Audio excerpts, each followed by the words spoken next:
एक सेवक धावत आला कृष्णाकडे आणि हात जोडून विनवणी करते, स्वामी दारामध्ये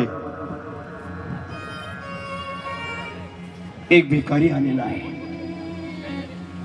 नाव मात्र सुदामा सांगते. भगवान कृष्ण परमात्मा म्हणते सुदामा सुदामा, आणि उठले भगवान कृष्ण परमात्मा. सुदामा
सुदामा नाव ऐकलं हो, सुदामा नाव.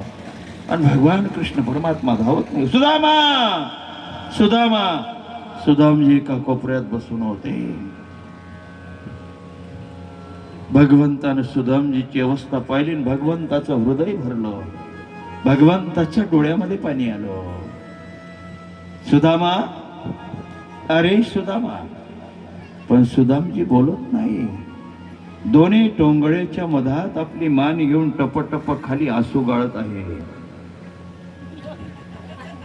भगवान कृष्ण परमात्म्याने उचललो. रुक्मिणीला आवाज दिला, रुक्मिणी माझ्या दादा करता पाणी आण पाय धुण्याकरता. रुक्मिणी जेव्हा दारात येऊन पाहते, दारातून पाहते, रुक्मिणीला मोठं नवल वाटलं. एक भिकारी देवानं आपल्या कडेवर घेतलेला आहे म्हणून रुक्मिणीला नवल वाटलं. हुवा रुक्मिणी को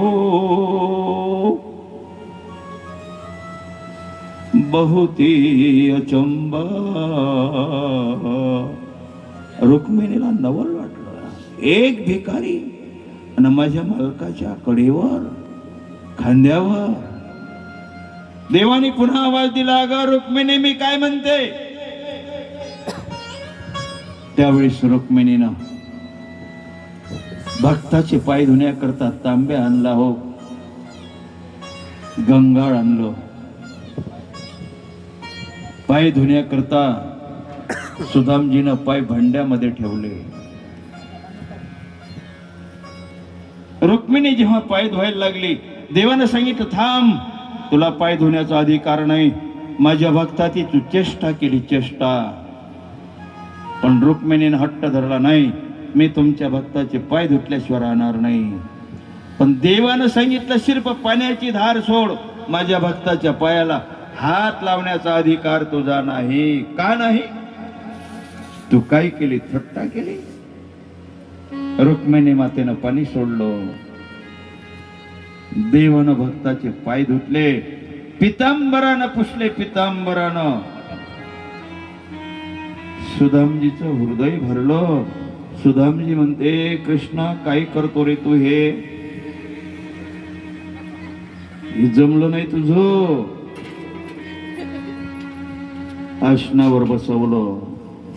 रुक्मिणीला सांगितलं, माझ्या दादा करता नवीन कपड्याचा अहेर आण आणि अहेर समर्पण कर. भगवंताने नव वस्त्र आणि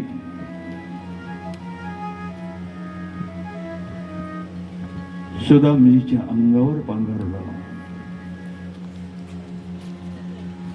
भगवान कृष्ण परमात्मा म्हणते, काही कर्म आहे, कर्माने कोणाला सोडलं नाही. रुक्मिणीला म्हणते माझ्या दादाला आज मिष्टान्नाचं भोजन दे.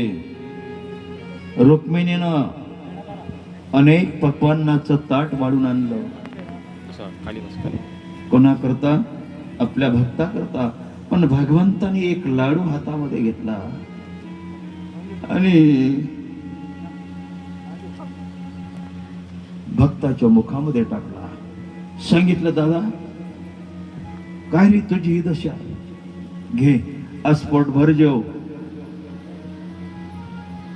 सुदामजीने एक लाडू सेवन केला आणि सांगितलं कृष्ण बस पुरे झाला, आता माझं पोट भरलो, आता नको आहे, नको राहू दे. कृष्णानं सुदामजीचा हात धरला, महालामध्ये आसनावर जाऊन बसले. जुन्या गोष्टी काढायला लागला. करे म्हणे कृष्णा सुदामजी दादा कसं काय आहे रे, प्रपंच कसा काय चालू आहे? सुदामजी म्हणते कृष्णा तुझी कृपा आहे ना रे, तुझी कृपा असल्यावर मग काय कमी आहे? ज्या ठिकाणी भगवंताची कृपा आहे त्या ठिकाणी कमी नाही, समाधान आहे. मला मुलंबळ आहे ना, 4 आहे, आनंद आहे. बर ठीक आहे, मग वहिनीचा स्वभाव कसा काय आहे? सुदामजी म्हणते नम्र स्वभाव आहे तुझ्या वहिनीचा, म्हणून तर आमचा प्रपंच हा सुखानं चालू आहे. बरं मग तुम्ही इथपर्यंत आले म्हणे दादा, तर वहिनीनं माझ्याकरता काही भेट म्हणून पाठवलं नाही? त्यावेळेस मात्र बटा हा गाठोडी होती कमरेमध्ये, असा असा व्हायला लागला. कृष्णाले म्हणते कृष्णा आम्ही भिकारी माणसं, पण तुझ्याकरता काय आणणार, तुला आम्ही काय देऊ शकतो नाही का? एकदा आम्ही म्हणजे आमचं पोट भिक्षा मागून भरतो. दादा माझ्या वहिनीचा स्वभाव माहित आहे मला, तुम्ही इथपर्यंत आले तर वहिनीने तुम्हाला खाली पाठवलंच नाही, पण तुम्ही म्हणे देण्याकरता कंजूसी करत आहे. सुदामजीला असं वाटलं दिसली तर नाही गाठोडी, म्हणून तेव्हा कृष्ण परमात्मा उठले आणि कमरीतली गाठोडी ओढली. गोपाल कृष्ण भगवान की.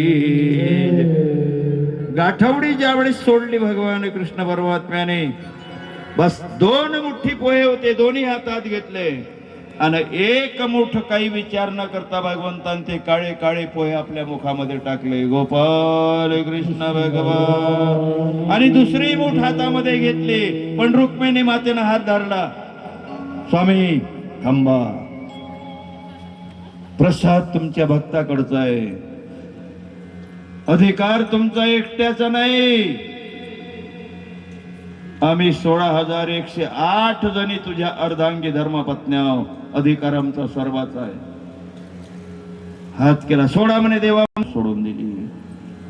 रुक्मिणीनं कन कन करून प्रसाद 16,108 जणी मध्ये भक्ताच्या घरचा प्रसाद वाटला.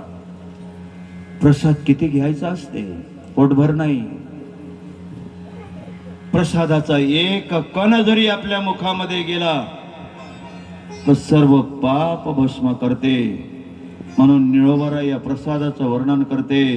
काला शीत लागे हाती त्याचे महादोष पडती, त्याचे सर्व दोष दूर होते. भगवान कृष्ण परमात्म्याने एक मुठ पोहे भक्ताची भेट म्हणून सेवन केली आणि एक मुठ पोहे 16,108 मध्ये प्रसाद वाटायला लावला. एकांतवासामध्ये दोघही जणी आपले महालामध्ये बसले. सुदामजीच्या पाठीवर हात ठेवला. एक मुठ पोहे खाल्ले तर विश्वकर्म्याला अन्याय केली. अरे एका रात्रीमध्ये माझ्या सुदाम दादाची नगरी माझ्या द्वारकेसारखी झाली पाहिजे. एका रात्रीमध्ये सुदामपुरी दुसरी सोन्याची द्वारके सोन्याची नगरी बनवली. प्रत्येक घरी धनधान्य वस्त्र अस्त्र सगळं भरून दिलं, सगळ्याला सुखी केले का रात्रभरात. त्यावेळेला सुदामजीच्या खांद्यावर हात ठेवला